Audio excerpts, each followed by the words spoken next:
Nos últimos anos, não tem passado um dia sem que todos os brasileiros se façam a mesma pergunta: por que está tudo tão caro no Brasil? Vê se não é exatamente assim. A gente vai no supermercado hoje e o preço da bolacha está por, vamos supor, R$3. Depois, no mês seguinte, a gente volta no mesmo mercado para comprar a mesma bolacha e ela já está custando R$3,50. Então, todo mundo tem se perguntado: por que a bolacha subiu tanto? Ou então, o que aconteceu com o preço da carne? Por que o arroz ficou tão caro do nada? E o pior ainda, quantos anos eu dormi para que um carro popular hoje esteja custando R$100 mil?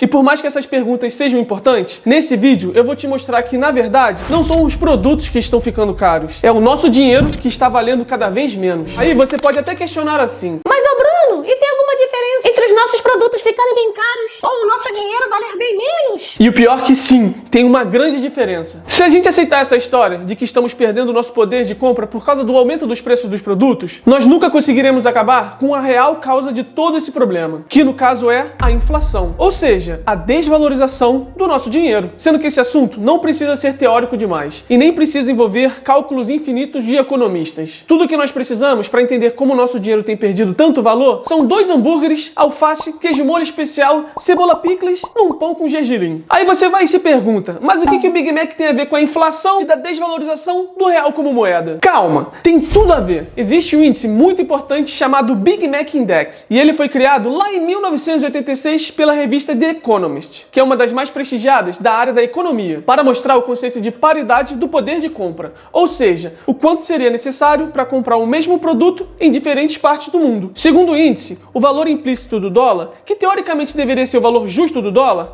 é de 4,20, sendo que, como a gente sabe, hoje o dólar está valendo mais de R$5,50, o que significa que a nossa moeda está subvalorizada em aproximadamente 25% no momento que eu gravo esse vídeo. Então, essa é a prova definitiva que a culpa de tudo tá tão caro no Brasil não é dos produtos, mas sim da desvalorização da nossa moeda. O poder de compra do real tem sido destruído nos últimos 10 anos e, infelizmente, o futuro não é tão animador assim. Eu não gosto de fazer projeções, mas seria muito otimismo imaginar que lá para 2030, por exemplo, o dólar estaria valendo menos do que vale hoje. No fundo, nós já aceitamos que com o passar dos anos, ele vai chegar a 6, depois a 7, depois a 8, e aí só Deus sabe mais quanto. E a causa principal de todo esse problema é o fantasma que vem nos acompanhando há mais de 50 anos. Um fantasma que a gente já pensou que tinha exorcizado, mas não tem jeito. Esse fantasma sempre volta e o nome dele é a inflação. Sendo que, como a gente viu, a maioria dos brasileiros ainda acha que a inflação é o aumento nos preços, quando na verdade é a perda do poder de compra e a desvalorização da moeda. Eu sei que esse ponto do vídeo você já entendeu isso, até porque eu já repeti várias vezes de forma proposital para ficar bem grudado aí no seu cérebro. Mas agora a gente tem uma nova pergunta, que é muito mais importante. Se o maior problema é que o real tá valendo menos, como a gente faz para recuperar o poder de compra da nossa moeda? Porque sim, é possível recuperar o valor do real. E para nos ajudar a conseguir isso, eu preciso recorrer a um economista vencedor do Prêmio Nobel, Milton Friedman, que resgatou a teoria quantitativa da moeda com aquela famosa fórmula de que M vezes V é igual a P vezes Q. Mas calma aí, não precisa sair do vídeo só porque eu coloquei uma fórmula aí para você aprender. Afinal de contas, essa fórmula é muito fácil, além de ser uma das mais importantes da economia. Sério, ela é muito fácil de entender. E para te ajudar, eu vou te dar um exemplo. Se M for 8 e V for 3, nós teríamos o resultado de 24. 8 vezes 3, 24. Isso do lado esquerdo da fórmula. Então, para se manter a igualdade, a gente precisaria de uma multiplicação do lado direito, que também fosse igual ao do lado esquerdo. Como P sendo 12 e Q sendo 2. Ou P sendo 4 e Q sendo 6. Ou a combinação que você quiser. Ah, mas calma aí, deixa eu te explicar o que são essas letrinhas, né, que eu acabei não falando. M é dinheiro, V é velocidade, P é preço dos produtos e Q é quantidade dos produtos. Então, normalmente, o que acontece na prática é que quando os governos aumentam muito o M, ou seja, quando muito dinheiro é criado, e cá pra nós, sempre quando tem um probleminha, o que eles fazem?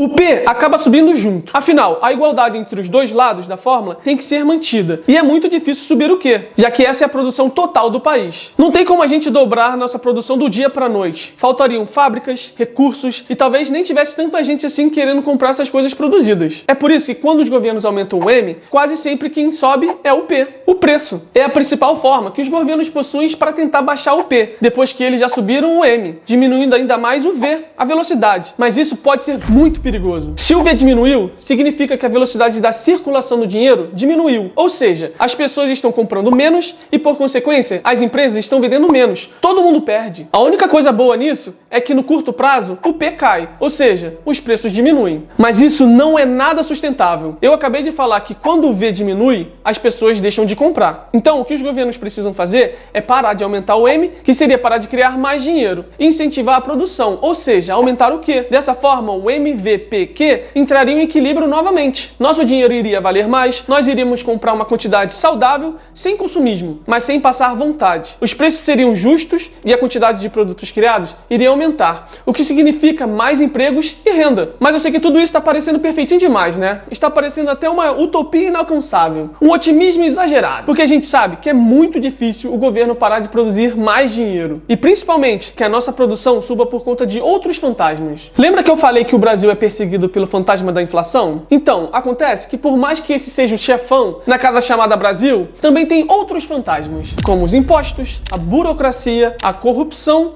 a ineficiência e vários outros. No final das contas, o problema de tudo ser tão caro para nós brasileiros é a soma de todos esses fantasmas. Nossa moeda está valendo cada vez menos. Os impostos não param de subir. A burocracia faz com que pra gente resolver uma coisinha simples, a gente precise ir várias vezes no cartório, por exemplo. E a corrupção? Eu nem vou comentar, porque não é necessário, né? Eu sei que algumas pessoas estavam esperando uma resposta simples para a pergunta-chave desse vídeo. Sobre tudo está tão caro. E provavelmente esse vídeo que eu tô gravando agora teria muito mais visualização se eu falasse que a culpa era do político X ou do político Y. Ou então se eu jogasse a culpa nos empresários, como o governo adorava fazer nas épocas de 80 e 90. Mas a verdade é que um problema tão sério como esse, da perda do poder de compra, não tem uma resposta simples. São vários fatores que ao longo dos anos foram nos levando para essa situação que hoje estamos vivendo. E o pior é que boa parte disso está totalmente fora do nosso controle. Não temos como mudar os impostos, diminuir a burocracia, nem acabar com a corrupção. A única coisa que está sob o seu controle é se organizar financeiramente, para que você possa investir uma parte da sua renda mensal.